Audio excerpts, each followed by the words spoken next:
Salut Elfie! Salut Yann, ça va bien? Ben oui. Fait que cette semaine, tu as rencontré Annie Rouleau. Oui, j'ai rencontré Annie, qui est présidente de Unscented Company, qui est une compagnie super intéressante, mais Annie est encore plus intéressante que sa compagnie. C'était vraiment un bel échange. Elle était tellement fervente de l'approvisionnement local, de l'achat local. Elle y croit tellement, c'est tellement dans son passé familial, tu sais, son père entrepreneur. Je trouve qu'elle a réussi à nous faire vibrer par sa passion. J'ai trouvé ça exceptionnel. Puis, c'est une personne qui, manifestement, défonce des portes, là. Tu sais, on a parlé de Dragon's Den, elle a un prix d'entrepreneur de l'année. Elle a démontré ça dans l'échange. C'est vraiment une belle personne. Hey, bonne écoute tout le monde. Bonne écoute.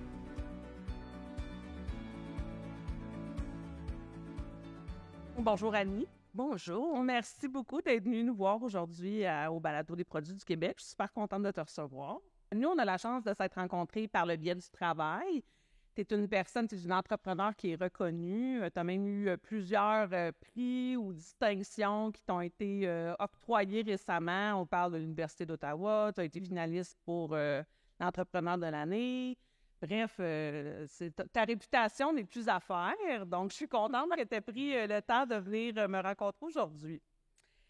J'aimerais ça que tu commences parce que moi, j'ai eu la chance de faire quand même des recherches pour te rencontrer et on a quand même échangé ensemble, mais je trouve que ton parcours est hyper intéressant en termes de qu'est-ce qui t'a amené à être entrepreneur pour The Unscented Company, compagnie que tu as maintenant depuis 7 ans. Fait que qu'est-ce qui t'a amené à ce chemin-là là, vers l'entrepreneuriat? Bon, premièrement, merci. Sincèrement, Elfie, ça fait tellement longtemps que j'avais envie de te rencontrer puis de venir m'asseoir puis jaser avec toi. Fait que ça me fait bien plaisir d'être là. Alors, ouais, le parcours, il a commencé relativement jeune parce que moi, je suis issue d'une famille d'entrepreneurs. Donc, j'avais un père et une mère qui étaient toutes les deux des entrepreneurs. Et à 7 ans, on parlait de cash flow, on parlait d'embauche, on parlait de mise à pied, on parlait de construire son usine. Donc, pour moi, les soupers le soir, c'était très léger, mais fort intéressant. Moi, je me rappelle, mon père nous parlait de ça comme s'il parlait, tu sais, de sa journée, là, comme si on était deux grands adultes.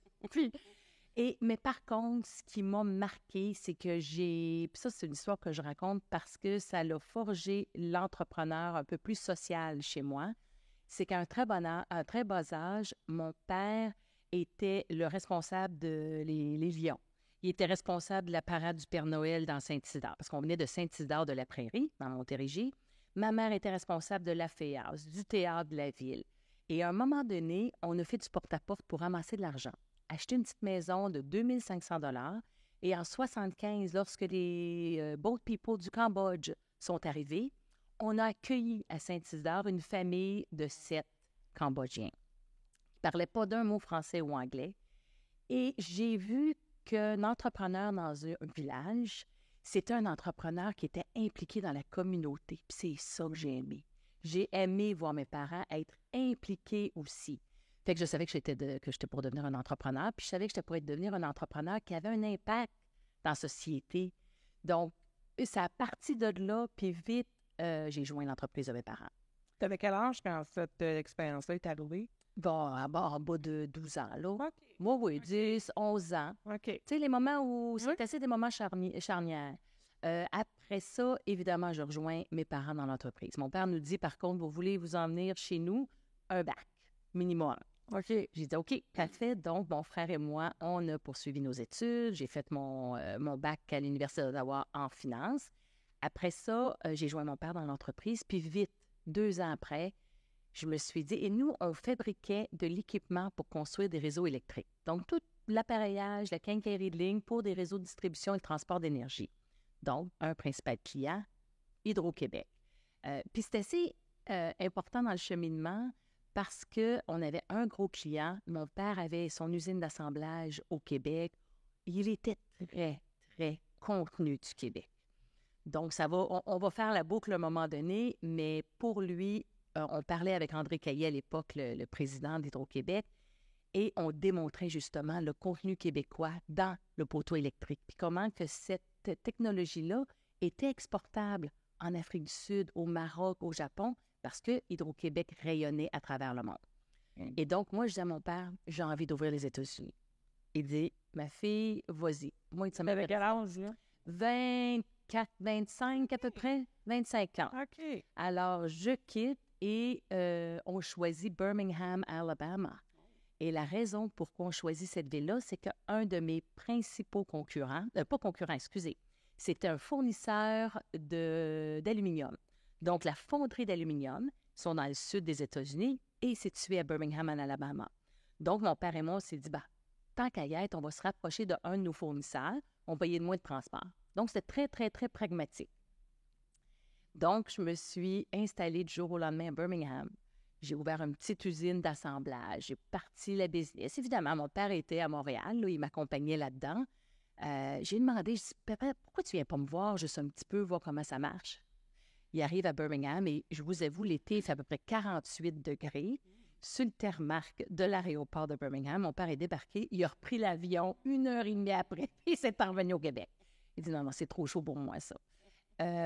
Donc, et puis au bout de à peu près, je dirais 3-6 mois, installé, parti, le président de la fonderie d'aluminium m'apprend, Annie, je vais faire faillite. Je dis, ah oui, quand? Il dit, dans 10 minutes. Ah! Donc, je dis, bon, ben parfait. On a acquis la fonderie. Donc là, je me suis mis à gérer une fonderie d'aluminium à Birmingham et une usine d'assemblage. Donc là, j'ai vraiment fait mes classes Vous avez fait l'acquisition de la fonderie qui allait faire faillite, c'est ça? À vrai dire, non. On a laissé la faillite et on a fait l'acquisition des actifs. Ah, OK, je comprends. Donc, et tout le personnel, il s'est joint à moi. OK. Donc, c'était quand même une belle expérience parce que gérer une fonderie d'aluminium, c'est pas nécessairement commun. Pour maintenir notre contenu québécois, je faisais venir mes lingots d'aluminium. Et pour les gens qui savent, du A356, c'est un aluminium spécifique qui était fait chez Alcan, avant Rio Tinto, à Beauharnois. On faisait venir les lingots de Beauharnois à Birmingham. Je coulais, je formais et je réexpédiais à mon père pour pouvoir fabriquer les produits pour vendre à Hydro-Québec, s'assurer qu'on avait du contenu québécois. Donc, ça part de là. Okay. Ça part de là. Et je trouvais ça extrêmement important aussi, sa façon de gérer, mon père, sa façon de voir l'importance de l'écosystème au Québec. Donc ça, c'est là. Et puis, à un moment donné, ça n'a pas duré très longtemps, 5-6 ans, où j'avais 30 ans. Et puis, mon père me téléphone et me dit, Annie, on a une belle offre sur la table pour vendre la compagnie. Bon, évidemment, avec du recul, j'ai demandé 24 heures. Je dis, donne-moi 24 heures, je vais aller voir si je peux pas moi-même l'acheter, la compagnie. Et finalement, il n'y avait pas à 30 ans une femme comme ça. C'était pas fait sur une vérification diligente non plus. C'était vraiment fait sur un bout de napkin au Saint-Hubert à Châteauguay. Là. C'était vraiment très, très... on vous donne tel montant, on plie la napkin, on met la napkin dans la poche avant. Dans tes livres, là, cette napkin-là, tu l'as-tu gardé? Non, moi, je n'ai pas gardé ça, ce napkin-là. Non, parce que c'était pas quelque chose que j'avais envie de faire. Je trouvais qu'on avait encore beaucoup de choses. J'avais 30 ans. Puis finalement, on a signé la vente de la compagnie avec une petite note. Annie must stay on board. Donc, il fallait que je garde, que j'assume la transition, puis j'ai trouvé ça correct. Parce qu'on a des employés, ça faisait plus de 20 ans qu'ils travaillaient avec mon père. J'avais des fournisseurs au Québec. Je trouvais ça important de maintenir cette relation-là. Puis nos clients du Québec aussi, qui tout soudainement se font qui ont leur fournisseur quand même stratégique.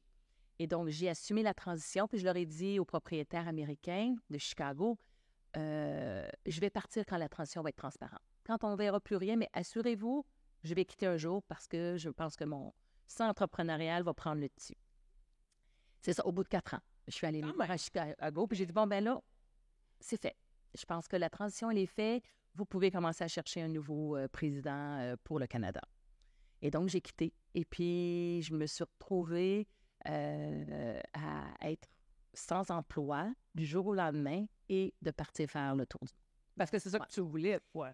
J'avais envie de découvrir le monde, oui. J'avais envie de découvrir un petit peu, m'asseoir dans les parlements, un peu partout, que j'ai été au Chili ou que j'ai été en Australie ou à Cape Town, en Afrique du Sud, et d'écouter les enjeux sociaux et économiques. Puis finalement, le dénominateur commun était environnemental, ce que je ne m'attendais pas, parce que je n'étais pas encore éveillée à cette époque-là. On parle de 2002 à peu près. Fait que dans ton plan de tour de voyage autour du monde, toi, tu t'es dit, je vais aller faire le tour des parlements. C'était ça que tu avais en... Oui, Ok, je vais aller m'asseoir. Ok. Évidemment, je voulais visiter, je voulais voir le pays. Oui. Mais définitivement, pour moi, le focal point, c'était de m'asseoir dans les parlements, puis écouter les enjeux, puis de me retrouver en Afrique du Sud, dans la capitale. Tu as 2 capitales en Afrique du Sud, Cape Town et Pretoria. Et il y a 13 langues officielles. C'est assez fascinant quand tu rentres dans cette culture-là, tu découvres les auteurs, tu lis, tu visites les attraits touristiques, évidemment, mais tu rencontres des gens aussi, puis je me disais 1 mois par ville. Sinon, il faut que je reste là, moi, pour bien saisir le pays ou la ville. Tu étais seule pour faire Oui, ça? oui, Ok. oui, oui, oui. J'ai décidé de faire ça seule, au grand désarroi de ma mère, évidemment. Mais je trouvais que c'était une belle expérience. Finalement, je suis restée 18 mois sur la route.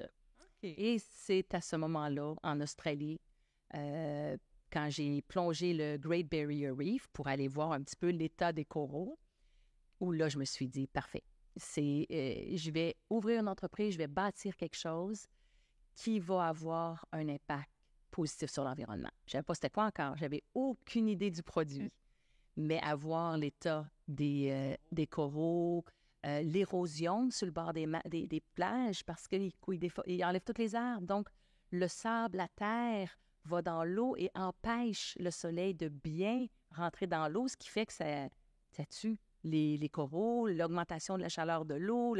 Tu as plein de raisons pour lesquelles tout cet écosystème-là, cette flore aquatique, puis la faune aquatique...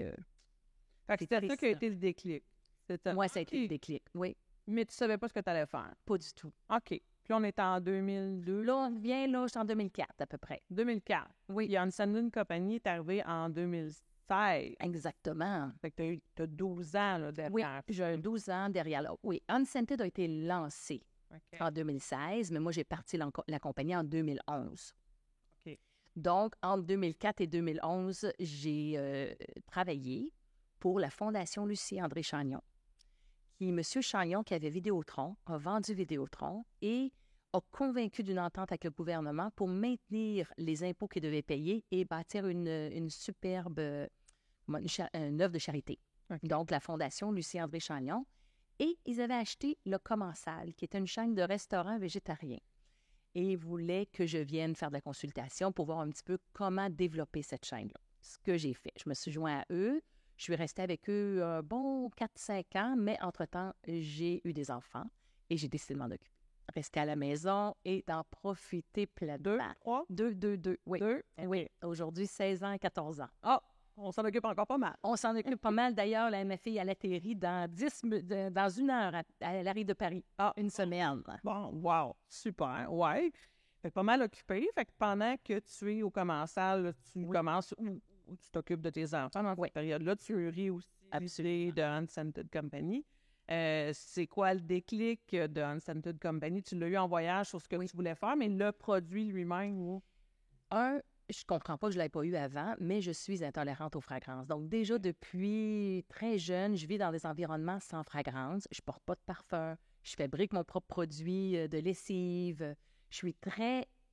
Déjà, je suis très axée sur des produits sans fragrance. Je suis avec les enfants, je rentre, puis je m'en vais vers Toronto, puis je rentre dans un magasin qui s'appelle Whole Foods. Et dans l'entrée, je vois une étagère avec une note écrite à la main, « Unscented Products ». Donc, je me suis dit, mon Dieu, je ne suis pas toute seule.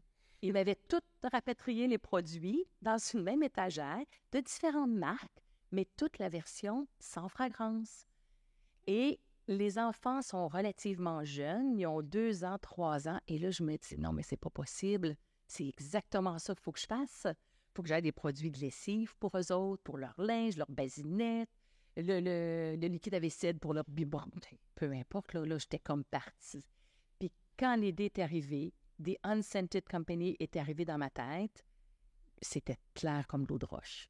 Donc, c'était tellement clair que là, je me suis assise et il a fallu prendre une décision parce que les enfants étaient relativement jeunes et je n'étais pas nécessairement prête pour le CPE, je n'étais pas prête, là.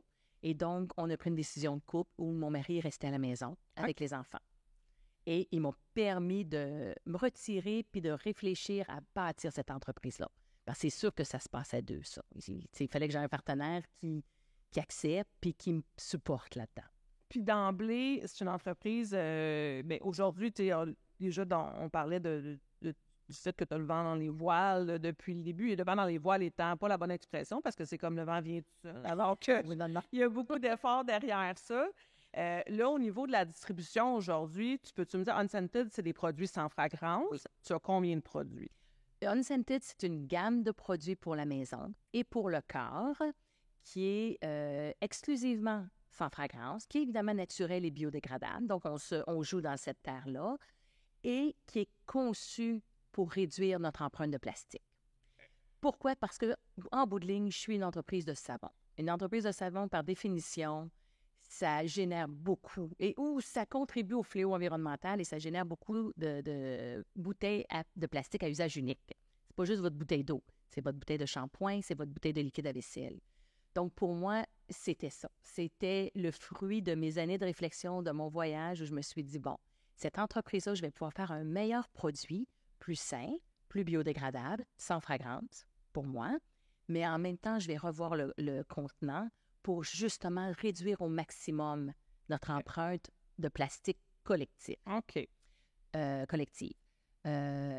Et donc, aujourd'hui, j'ai pas beaucoup de produits parce que ma mission, c'est justement de simplifier notre style de vie puis de réduire notre impact. Donc oui, je veux simplifier le style de vie de mes consommateurs qui n'ont pas 18 millions de choix. Ils ont un liquide à vaisselle. Donc, je dirais à peu près là, 20 différents types de produits. OK. Mais je couvre tout. Je couvre autant la vaisselle que la lessive, que les cheveux, que le corps, que même pour Patch, mon chien, j'ai fait son shampoing à chien en barre, sans plastique. Donc, très peu de produits. Donc, ça simplifie le consommateur. Ça simplifie moi aussi comme gestion d'entreprise. J'ai beaucoup moins de produits, beaucoup moins de... Tu sais, j'ai pas un bouchon vert pomme parce que ma fragrance est vert pomme. Donc, ça simplifie beaucoup ma gestion d'entreprise, ma gestion d'inventaire, l'emplacement que j'ai de besoin pour tout ça. Ça simplifie mes acheteurs, mes gestionnaires de catégorie. Ils n'ont pas 668 produits à lister. Il y en a 20, ou il y en a 10, ou il y en a 4. C'est extrêmement facile. Puis, je ne prends pas trop d'espace sur les tablettes. Puis, je trouve ça important aussi. C'est sûr que c'est contre-intuitif parce que je dois prendre de l'espace pour développer la marque de commerce. Mais c'est contre-intuitif pour l'environnement que de s'étaler sur des espaces puis de rajouter des produits. Donc, je préfère avoir un moins d'espace, c'est Unscented, puis je veux devenir la référence du Unscented. Je trouve que déjà, le progrès que tu fais, là, en ce moment, tu es distribué au Québec, c'est distribué au Canada. Tu vas aussi tout le marché américain. Oui. OK. J'ai entendu même certains développements. À un moment donné, tu as parlé dans une entrevue que tu avais eu l'intérêt de Gwyneth Paltrow avec Goop. Fait que, tu sais, c'est quand même des développements qui sont significatifs. Je vais revenir au Québec 2 minutes parce que, moi, je suis directrice générale des produits du Québec. Tu as été une des premières entreprises à faire les démarches pour obtenir la marque de certification fabriquée au Québec. Oui. Puis, je sais aussi que tu as la certification B Corp. Fait que tu es quand même assez rigoureuse dans la structure que tu donnes à ton entreprise. Qu'est-ce qui t'a incité à le faire, sachant que tu aurais pu aussi choisir de dire, je vais mettre une fleur d'Elysée sur mon produit, je vais écrire fabriqué, mais tu es allé chercher quand même une marque de certification. Qu'est-ce qui t'a incité derrière ça? Parce que j'y crois. Je crois énormément dans la certification et de supporter l'industrie. Autant d'avoir des certifications comme Leaping Bunny, donc non testées sur les animaux, on peut mettre un petit lapin avec 2 petites oreilles. Mais ce n'est pas de rendre service à l'industrie. Si on contribue financièrement à développer les marques qui génèrent justement produits du Québec, moi j'appelle ça, sinon c'est du greenwashing. Quand tu t'inventes des certifications, pour moi, ce n'est pas honnête et ce n'est pas cohérent dans ta marque de commerce. Donc, d'être B Corp, on est allé chercher la certification. Women Own, je ne suis pas obligée d'avoir la certification. Là, je le sais que je suis 100% actionnaire. Mais au contraire, d'avoir la certification avec un logo reconnu et d'en faire la promotion, bien, c'est là qu'on développe vraiment l'engouement. Puis, Produits du Québec, c'est le seul qui me manquait. Il fallait avoir... il y avait Aliments Québec pour les fruits et légumes, tous les produits frais. Mais nous, il nous manquait ce positionnement-là de dire haut et fort qu'on est produit du Québec. Même si on l'est, on est marqué derrière notre étiquette, c'était pas assez fort. Donc, pour moi, c'était même pas un doute que d'aller chercher la certification puis de payer mon dû à vous, à votre industrie, pour faire la promotion du logo puis développer la reconnaissance de la marque. Sinon, on ne développera jamais votre reconnaissance de marque. Puis c'est important. Le consommateur va acheter Québec par la reconnaissance du logo. Moi, je suis très d'accord avec toi. Tu parles de consommateur, puis j'ai envie de t'entendre là-dessus parce que, on le sait, le consommateur va patauger dans une mare de communication, que ce soit publicitaire, que ce soit sur les emballages. Il y a déjà beaucoup d'informations. On ajoute la mention de provenance derrière ça. Là, toi, tu as un produit qui est quand même accessible en termes de prix, mais qui a quand même des équivalents peut-être moins chers, qui sont peut-être avec des odeurs. Dans ce cas-ci, par exemple, on est dans une période qui est difficile aussi au niveau peut-être financier. Penses-tu que le consommateur est prêt à faire des fois un pas de plus dans un investissement de produits un peu plus cher parce que justement, il y a une composante locale? C'est sûr qu'on vit des moments économiques un petit peu plus difficiles. C'est des défis de taille. Est-ce que je vois certaines même de mes boutiques qui ont de la difficulté financière aujourd'hui? Oui. Par contre, je n'ai pas vu encore d'impact sur mes ventes. Et je pense que comment on appelle ça, cette période inflationniste, elle est contrebalancée par les changements climatiques que tous vivent présentement. Donc, je pense que certains qui sont déjà consommateurs, qui sont déjà clients chez moi, reconnaissent mes valeurs, reconnaissent l'impact qu'on a sur l'environnement. Vivons cette année des chaleurs extrêmes, des feux extrêmes, qui vient à un moment donné contrebalancer puis dire « Ouais, non, finalement, là, il y a certaines choses qu'on doit continuer, qu'on doit maintenir. » Donc, moi, c'est quand même un produit quotidien qu'on utilise. Donc, l'impact quand vous achetez des produits naturels puis des produits biodégradables ou des produits sans plastique, on a un geste facile à faire le matin quand on se lève avec un impact. Tu sais, une petite compagnie comme moi, là, on a sauvé 1,2 billion de bouteilles de plastique. On les a détournés soit d'aller dans les bacs à recyclage, certes, ou dans les sites d'enfouissement. Mais quand même, on est à ville et mort, on a 1,2 million en une année. C'est énorme. C'est énorme. Donc, je pense que oui, ça va être difficile cette année pour beaucoup de consommateurs. Je veux dire, l'inflation, elle affecte tous les portefeuilles de toutes les classes. J'ai un produit qu'on appelle premium. Dès qu'on est dans le secteur naturel, on est tout. Mais ça, c'est par la force des choses. Mais comme j'ai bâti mon entreprise pas sur des valeurs de profitabilité, on n'est pas obligé d'augmenter nos prix tout de suite au même titre. On va passer au travers la crise un peu avec tout le monde, ou non, il n'y aura pas beaucoup de profit, mais on va amener le consommateur et on va le supporter dans sa routine d'achat. Mais je pense sincèrement que les changements climatiques sont de plus en plus réels et concrets et frappent l'imaginaire de toute la population. Cette année en particulier, avec ce qui se passe, oui. Tu as raison. Tu parles de valeur d'entreprise. Évidemment, tu as une valeur d'entreprise importante au niveau de l'approvisionnement responsable. En plus de ça, tu as parlé d'implication sociale quand tu étais plus jeune. Comment ça se reflète dans ton entreprise aujourd'hui? Et là, moi, je pense que vraiment, je suis la fille de mon père et de ma mère. J'aime ça. J'aime m'impliquer beaucoup au niveau des jeunes entrepreneurs femmes. Ça vient me toucher. On n'a pas le choix. C'est même plus un devoir de nous, les femmes, d'accompagner les jeunes femmes ou les femmes plus âgées, peu importe. C'est un intérêt collectif. Je pense sincèrement qu'une économie qui est... Une bonne économie, c'est une économie qui est balancée. Pas un plus que l'autre, mais balancée. Puis, je pense que de favoriser, puis je le dis, tu sais, des fois, je vais le favoriser, je crois que c'est hyper important. Aujourd'hui, on voit des fonds de banques qui sont dédiés aux femmes, à la diversité aussi. C'est hyper important pour leur donner des ailes et puis déployer vraiment. Fait que moi, socialement, je vais toujours prendre le téléphone et je vais toujours être disponible pour peu importe les entrepreneurs. C'est sûr qu'on a choisi une cause en tant qu'entreprise. Tu sais, au lieu d'envoyer là, 100 pièces, 100 pièces à l'Alzheimer, 100 pièces au Parkinson, 100 pièces au cancer du sein. À un moment donné, c'est que ces gestes-là sont, quoique très nobles puis corrects, je n'étais pas capable de mesurer mon impact.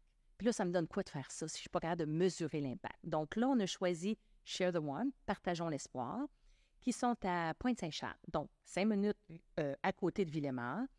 Et on a décidé de focusser notre implication. Donc, en argent, parce qu'ils ont besoin d'argent, parce qu'il y a des semaines qui n'ont même pas de viande, ils ont juste des viandes plus végétales. Et puis, c'est pas tout le monde qui savent cuisiner le Beyond Meat, tous ces genres de trucs-là. Donc, ils ont besoin d'argent. Donc, 0,5 % de nos profits va en argent pour qu'ils choisissent et achètent ce qu'ils ont besoin. Une fois par mois, ils viennent et ils ont 1 000 $ de in-kind donation qu'on appelle, donc en produits. Okay. On était porté toujours le faire à Noël, mais là, le monde ne se lave pas les cheveux juste à Noël.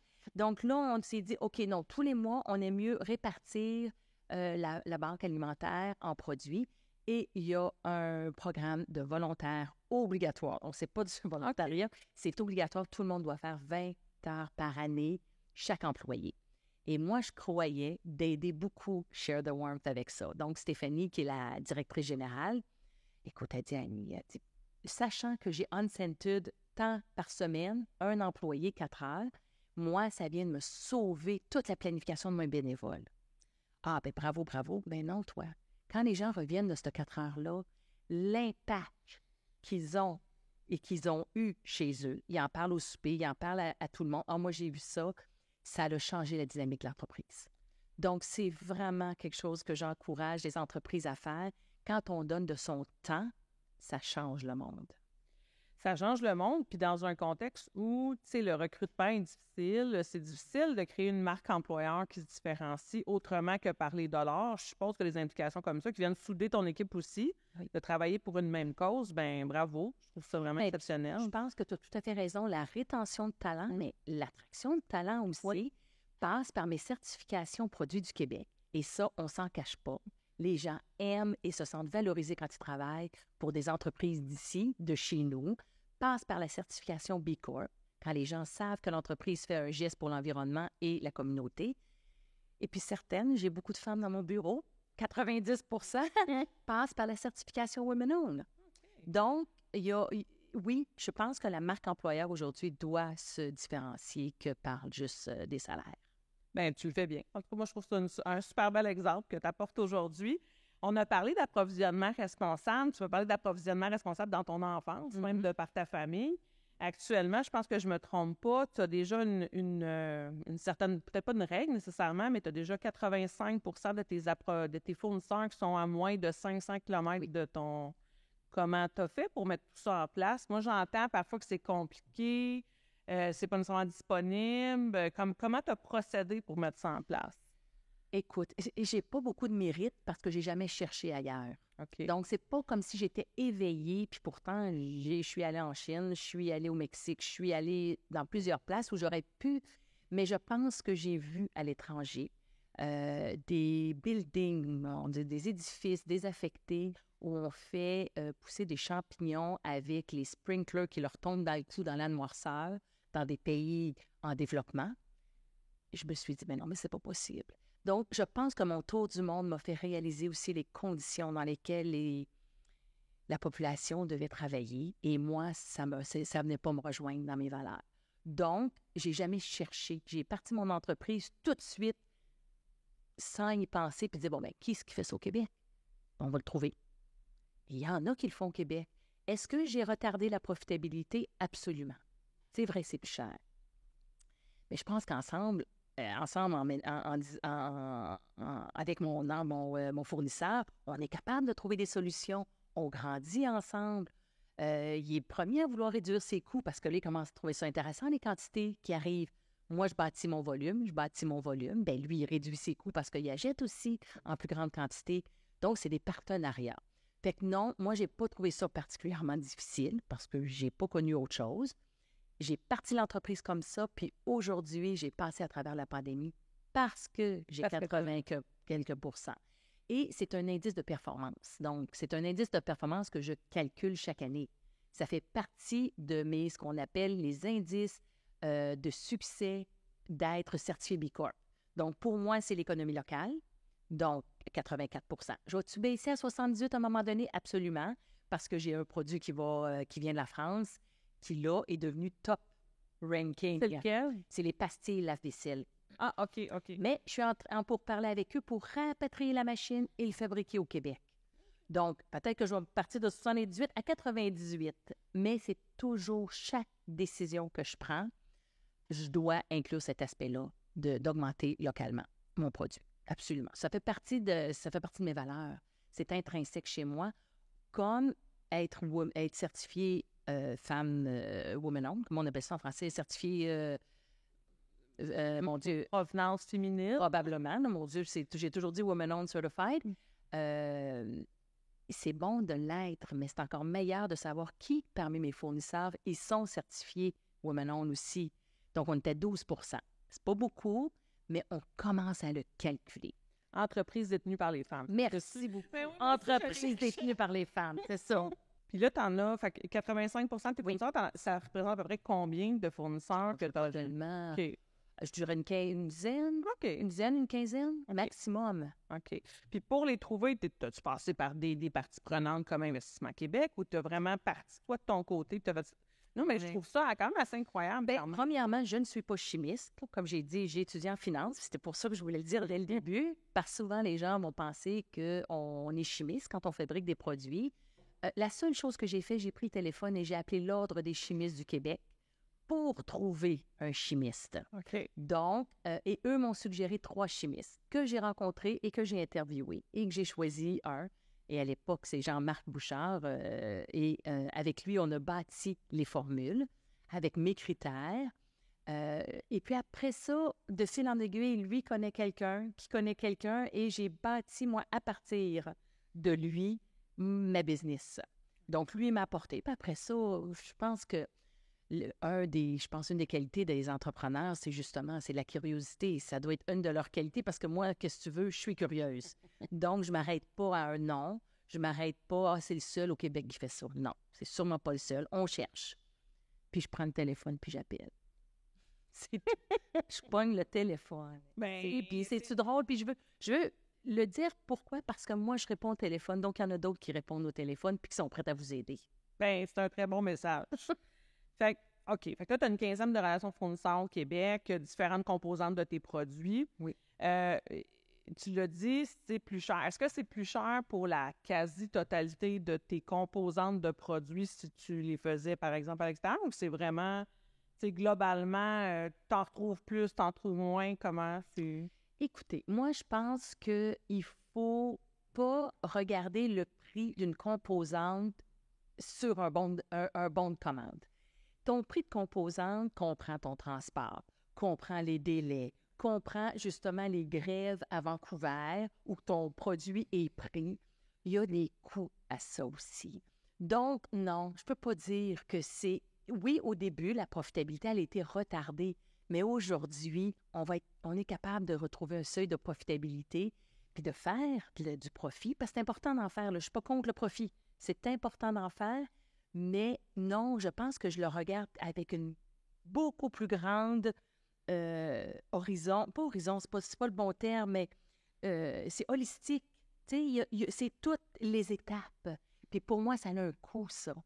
Et le fait de ne pas avoir tombé en rupture de stock et dans ma chaîne d'approvisionnement pendant la pandémie, bien, ça avait un gros avantage. Est-ce que ça t'est pas arrivé du tout? Non. Et ça aurait pu m'arriver là. On ne peut pas prévoir parce que j'ai des ingrédients qui proviennent soit de l'Inde, c'est ça. Donc, ça aurait pu arriver, Okay. mais j'ai vraiment maximisé mes chances le plus possible parce que, évidemment, il y a 84 qui sont fabriqués ici. Donc, moi, j'ai juste à appeler François ou Jean-Sébastien et dire « Hey, j'ai besoin de livrer ça à métro. » On ouvrait la machine, là. J'attendais pas un container sur l'océan Non. qui n'était pas disponible. Justement, parlant de pandémie, Unscented Company 2016, pandémie 2020, en 2023, t'as probablement eu... Ça a probablement été un coup de main pour toi, cette période-là, en termes de... pas juste celui-là, mais probablement que Oui, non. C'est très clair que c'est une période que j'ai pas beaucoup célébrée parce que, je veux dire, je pouvais pas quand tous mes amis étaient dans des situations extrêmement précaires. où on avait des rencontres et les gens déposaient le bilan, les gens laissaient aller leur voiture, les gens laissaient aller leur bureau, puis que moi, je vendais du savon puis de l'antiseptique pour les mains.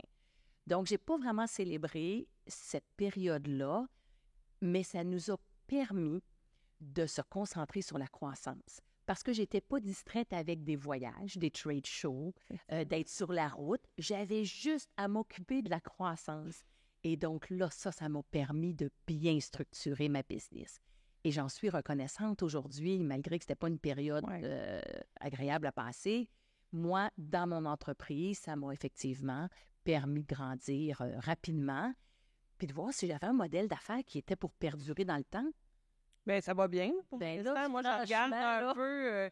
tu as été dans les entreprises avec la plus forte croissance aussi, si je me trompe pas, Mail. Oui. Fait que ça va bien de ce côté-là. Est-ce que, puis tu as eu des passages, j'ai parlé d'emblée que tu as eu quelques prix reconnaissance, mais tu as aussi un passage à Dragon's Den en 2019, puis au Dracon un peu plus tard.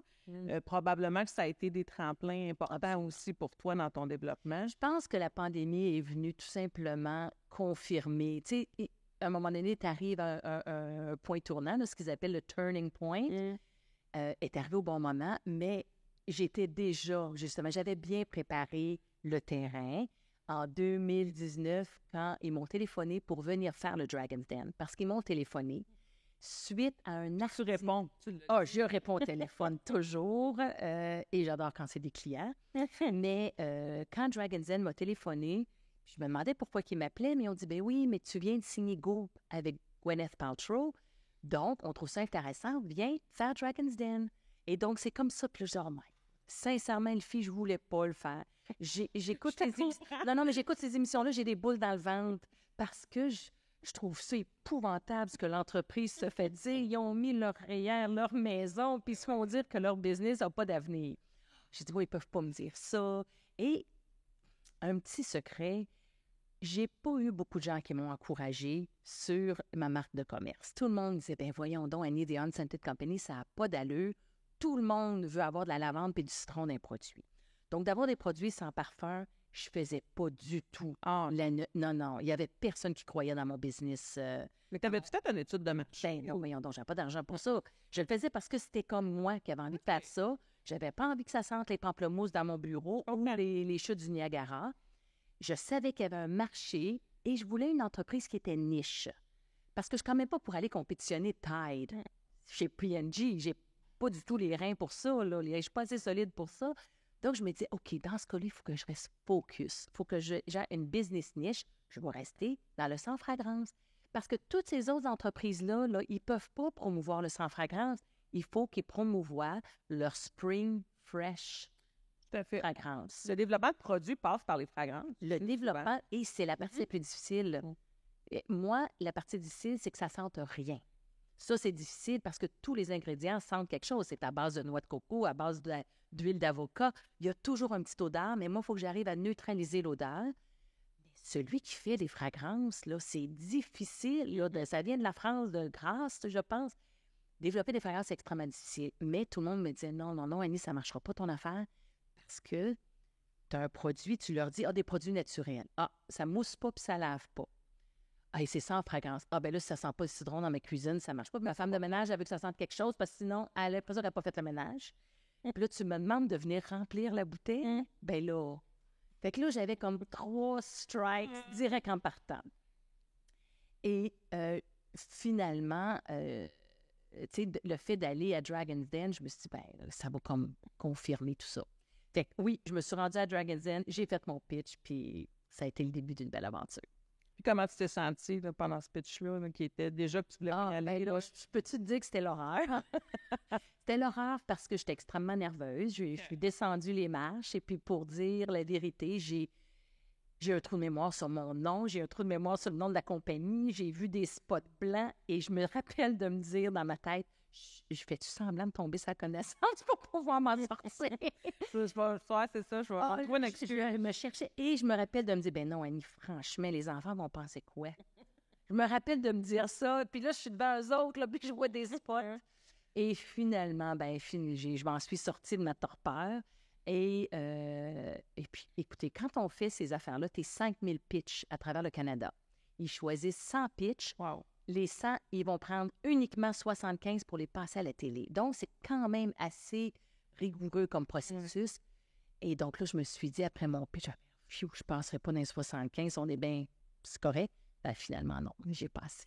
Finalement, il y a pire que toi. Finalement, je me suis dit, j'avais sûrement un petit avantage mais... que j'ai passé. Et je pense que le produit nettoyant naturel commence aussi à faire la cote. Oui, tout à fait. Tout à fait. Fait que passage à Dragon's Den en 2019, une expérience, mais ça t'a quand même permis d'ouvrir des portes chez les détaillants. Oui, j'avoue que ça m'a ouvert la plus grosse porte au Canada parce que le commanditaire principal de Dragon's Den, CBC à Toronto, c'est Canadian Tire.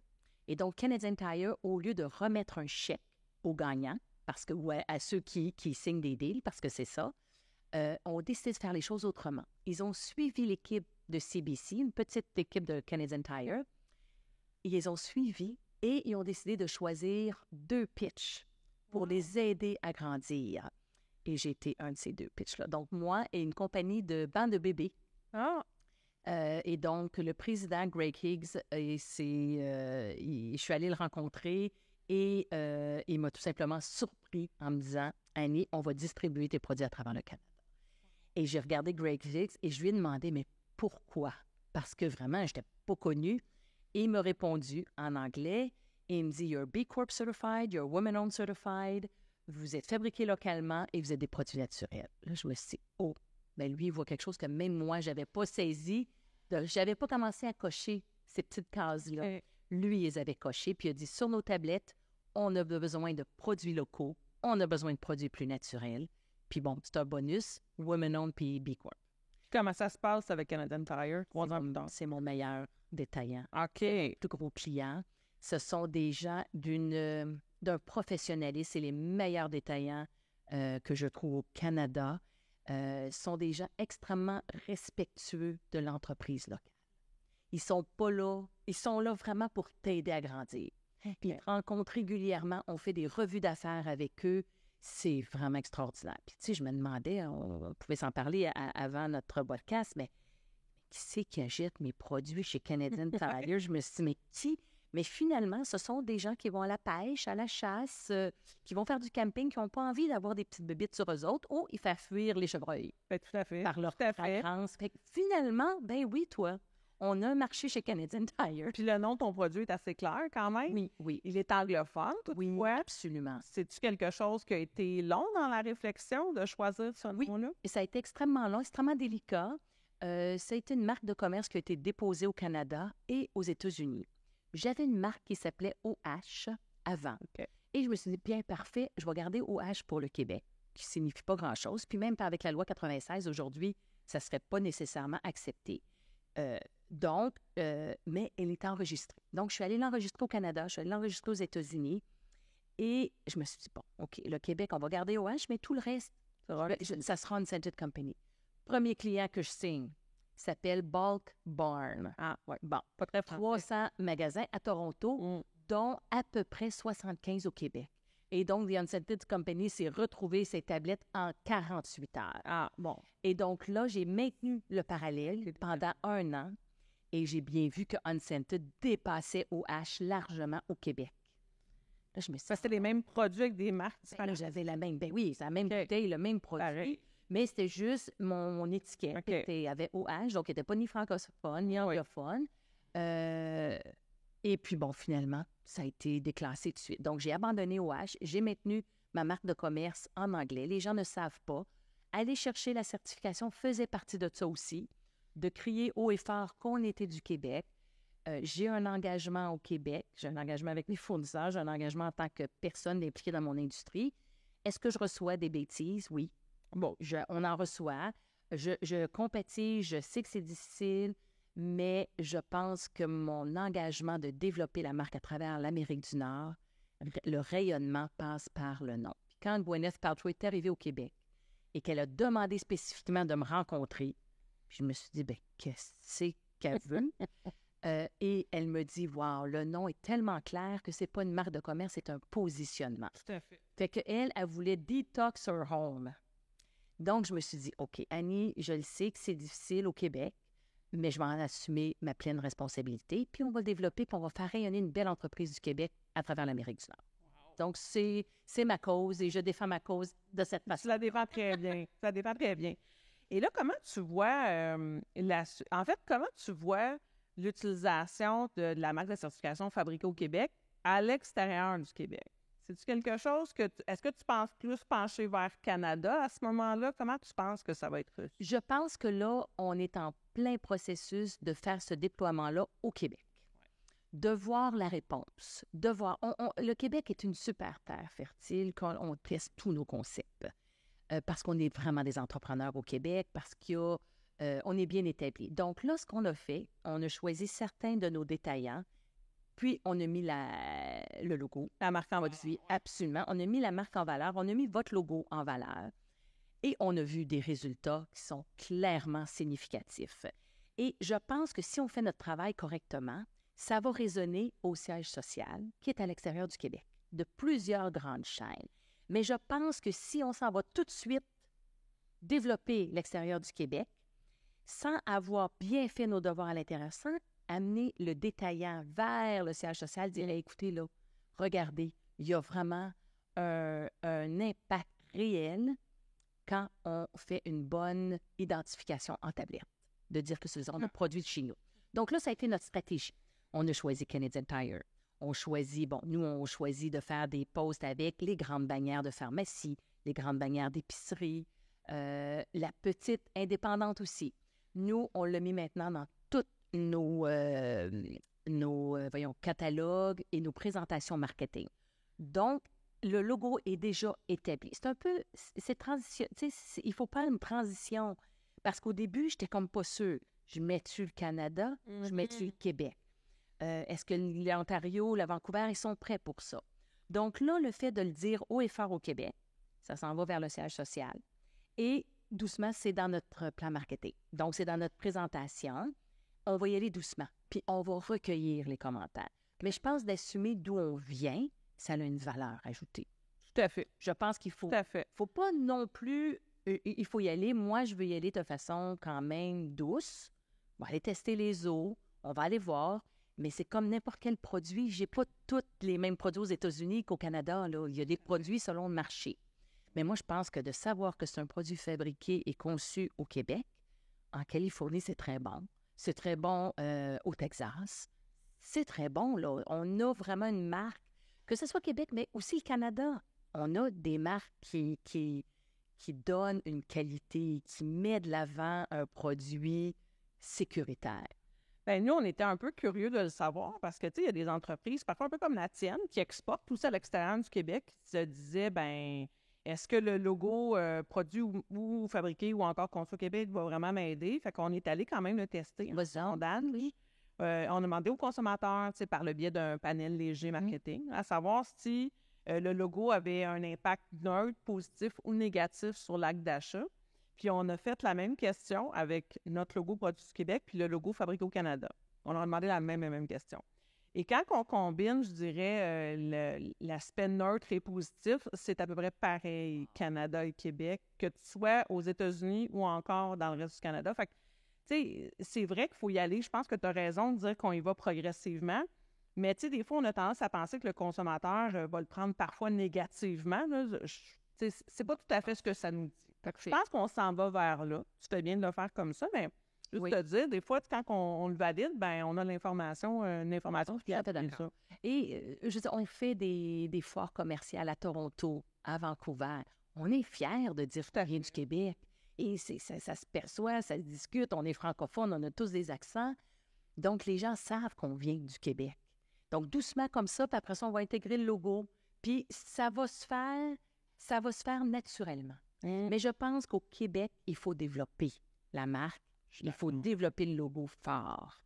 Puis après ça, ça va résonner. D'accord. Oui, on a 1 an de vie. Puis déjà, en partant, on va chercher de la notoriété qui est quand même assez intéressante. Fait qu'on va travailler en ça. On va travailler avec des entreprises comme toi aussi dans les prochaines années pour vous mettre en valeur. le podcast, c'est une des façons aussi de faire découvrir l'achat local là, aux consommateurs. C'est quoi la suite pour Unscented Company dans les prochaines années? Écoute, moi, je suis tellement chanceuse de pouvoir développer une entreprise où chaque fois que je vends des produits de recharge ou des produits solides, j'accomplis ma mission de réduire notre empreinte. Donc, moi, je veux voir la compagnie grandir pour justement améliorer notre empreinte écologique. C'est l'Amérique du Nord. Ça, c'est au niveau, je dirais, de marché. J'ai envie de devenir la référence du Unscented en Amérique du Nord. J'ai envie d'être une entreprise innovante avec des produits, oui, sans plastique, mais des produits aussi où on n'aura pas besoin d'eau pour laver. Donc, l'empreinte d'eau, c'est ça dans 15 ans qu'on va discuter. Là, il y a 15 ans, on discutait d'empreinte de carbone. Aujourd'hui, on discute d'empreinte de plastique. Dans 15 ans, on va discuter d'empreinte d'eau. Les terres sèchent, je veux dire, nos lacs disparaissent.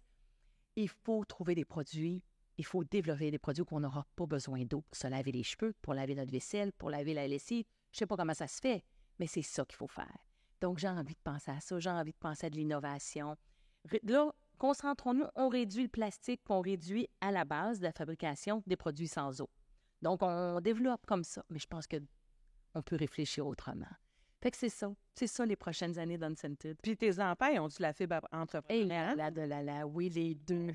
Les deux, ils ont travaillé, Henri m'a travaillé pour l'entreprise l'année passée à 15 ans, et cette année, je lui ai dit qu'il fallait qu'il trouve une autre job. Il faut qu'il aille faire ses classes ailleurs, un peu comme mon père nous a fait. Oui. Et, ils ont déjà toutes les deux des petites business, puis ma fille était rendue à 350 000 followers sur TikTok. OK.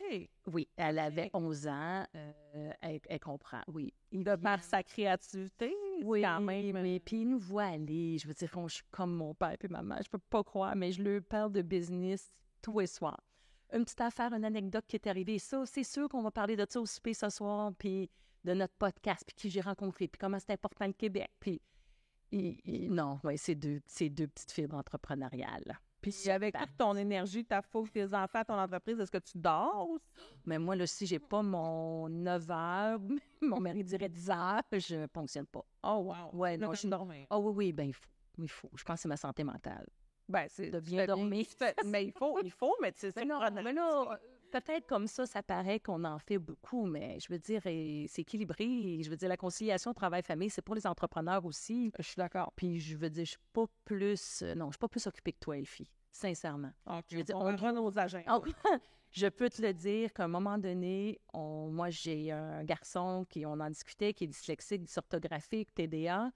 Le soir à 5 heures, il fallait que je sois à la maison. On fait le souper, on fait les devoirs. Puis après ça, 9h30, 9h30, je tombe endormie, là. Je veux dire, donc, à un moment donné, on arrête. Puis les week-ends, c'est en famille. Donc, je sais pas comment dire ça, parce que chacun est différent, puis c'est correct. Mais moi, j'avais pas cette envie-là d'avoir une business 7 jours semaine qui consomme toute mon énergie. Mais qu'est-ce tu penses qui est en toi, qui t'a permis d'être aussi efficace, aussi capable de mener tout ça en même temps et d'être aussi présente pour ta famille? Peut-être parce que je les ai eus à 40 ans, puis j'ai 52, puis là, je suis comme ailleurs dans ma vie. Peut-être. Parce que l'âge, la sagesse, j'espère, il y a quelque chose qui va m'être, qui me fait juste dire, écoute, il y a peut-être d'autres choses aussi qui sont importantes. Puis la business, ça va bien, puis j'ai une super équipe aussi, là, on fait pas ça tout seul. T'es combien dans ton équipe? On est 16 déjà. 16 personnes. Par contre, moi, j'ai vraiment bâti un modèle d'affaires avec des sous-traitants. Okay. Donc, je ne fabrique rien. Donc, c'est 16 personnes. J'ai 6 personnes en production, gestion de la production, logistique, achat, gestion de l'expédition de commandes. Et la balance, c'est vraiment marketing, service à clientèle, recherche et développement, tout ça. Donc, c'est une belle équipe. Wow. Oui, là, je trouve qu'à 16 personnes, on a vraiment nos rôles bien définis. Et pour la première fois, ça me permet d'aller vers les États-Unis et de m'occuper du développement des affaires. C'est là-dessus que je suis bonne. Moi, je suis pas inquiète pour la suite des choses. Non, je vois aller. Je regarde ton dynamisme. Je regarde aussi comment les gens parlent de toi, de ton entreprise. Je suis absolument zéro inquiète sur ton potentiel de développement. Je te félicite encore. Oh, t'es fine, merci. Fait qu'avant que je passe à ma petite section questions locales ludiques, j'aimerais ça savoir si toi, tu aurais une question pour moi. Bien, moi, j'aimerais ça savoir, oui, parle-moi-en de ton avenir, puis comment tu vois ton logo. Mon logo, là, on parle Là, de produit, Québec. oui, exactement, ton logo produit, évidemment, produit pour moi, c'est très évident. Comment tu vois ta présence dans le marché évoluer Ouais. d'ici les 3 prochaines années? Ben, moi, je pense le premier défi qu'on a, c'est de rendre visible la marque auprès des consommateurs. Puis ça passe par le support des détaillants. T'sais, on le sait, il faut que les détaillants décident d'agir comme canal de distribution derrière les produits vérifiés. Il y a certaines entreprises qui vont décider d'utiliser le logo sur leurs produits. C'est pas tout le monde. OK. Fait que je pense que pour le développement de la marque, ça prend une visibilité. Cette visibilité-là, elle passe, oui, on fait des campagnes marketing, mais si sur les lieux de vente, on ne retrouve pas les logos, quand le consommateur prend sa décision d'achat, ben ça ne nous aidera pas. Fait qu'on a un gros focus de développement en ce moment sur les relations avec les détaillants, puis on en a des belles annoncées. Là. Dans les prochains mois, on a vraiment des beaux succès à communiquer parce que l'objectif, c'est vraiment de rendre les produits visibles et accessibles pour le consommateur pour qu'il puisse faire son choix. Après ça, bien, plus on est présent, plus on rend le logo distinctif parce qu'on s'entend qu'on est quand même dans une fleur de lysée, des tons de bleu, il y en a déjà des logos comme ça qui existent. Fait que plus on va être présent avec nos 3 logos dans nos différents secteurs d'activité parce qu'on est présent. Toi, tu es dans les produits nettoyants et de beauté, mais ça peut être des meubles, ça peut être de la quincaillerie, ça peut être n'importe quoi qui se mange pas, peut avoir un produit du Québec ou fabriqué au Québec ou conçu. Fait qu'on a vraiment un potentiel inouï de développement, mais plus on va le rendre visible, plus le consommateur va le demander. Absolument. Et plus les entreprises vont trouver ça attractif aussi d'aller chercher la certification, de dire, bien, c'est de rejoindre la force du groupe. C'est un peu ça, c'est de créer un groupe avec une force qui est à la fois très puissante pour le consommateur, pour le détaillant, puis pour les entreprises adhérentes qui payent quand même aussi là, des frais pour être adhérents. Des gens comme toi qui ont à cœur le développement économique du Québec, on en a besoin. Bien, ça me fait plaisir. Moi, je me trouve chanceuse d'être là. J'ai des petites questions pour toi qui sont juste plutôt ludiques sur le local en général. On va en faire 3. Votre rue préférée pour magasiner? Alors, moi, j'ai des boutiques chouchou. Oui. J'en ai une, Evelyne, sur la rue Victoria, à Westmount, et Jennifer Glasgow sur Saint-Laurent, qui était anciennement Général 54. Donc, vraiment, ce sont des boutiques sur des rues. C'est des boutiques qui vraiment mettent en valeur uniquement la mode au Québec. OK. Donc, quand vous allez chez Evelyne ou Jennifer Glasgow, on a des marques fabriquées ou conçues. Des fois, beaucoup plus conçues au Québec, mais fabriquées aussi. Et sur Saint-Laurent, il y a un petit peu plus au nord, tu as Atelier B aussi. Oui. d'Anne-Marie Laflamme, que j'adore. Donc, c'est mes 2 rues préférées. Parfait, c'est noté. Autre question, que j'aime ça, faire des affaires de mer. On peut toutes les faire. Oh, ben là. Oh mon Dieu, votre produit local chouchou. Il était plus difficile, celle-là, mais je pense que j'aime beaucoup ma cabane sirop d'érable. Ah oui? Puis pourtant, il y en a du sirop d'érable local, Oui. mais elle, c'est un produit que je vais offrir comme cadeau d'hôtesse. J'aime l'entrepreneur derrière, j'aime sa vision. C'est mon petit produit chouchou que je vais mettre dans mes paniers de cadeaux de Noël. Là. Vous avez pris le temps de tout faire ça. Qu'est-ce qui distingue le savoir-faire québécois? Oh my God! Moi, je trouve, pour avoir travaillé à Birmingham, en Alabama, pendant 5-6 ans, et d'avoir vu, tu sais, quand tu travailles aux États-Unis ou ailleurs, tu es capable de voir les aptitudes, les habiletés des Québécois et l'entrepreneurship nous coule dans le sang. L'entrepreneurship et la créativité, pour moi, définit le Québécois. Versus qu'est-ce que tu as, toi, dans ta carrière? Oui. Ah oui? Beaucoup. Okay. Que ça soit, je trouve que, premièrement, le Québec, 80%, je pense, a 4 employés ou 10 employés et moins. Oui. Je ne sais pas exactement c'est quoi les statistiques, là, mais je sais qu'on est bâti, une économie qui est bâtie sur la petite entreprise. Ça fait une de nos forces. Le fait qu'on soit aussi beaucoup plus petit, comme 8 millions dans une mare de 390 millions, incluant le Canada anglais et les États-Unis, on se doit d'être plus créatif, on se doit d'aller chercher le client puis de le rendre loyal et récurrent. Donc, on est extrêmement créatif dans notre approche. C'est vrai. Fait qu'on va arrêter là, avant que tu vides le pot. On va aller se plaisir. C'est ça.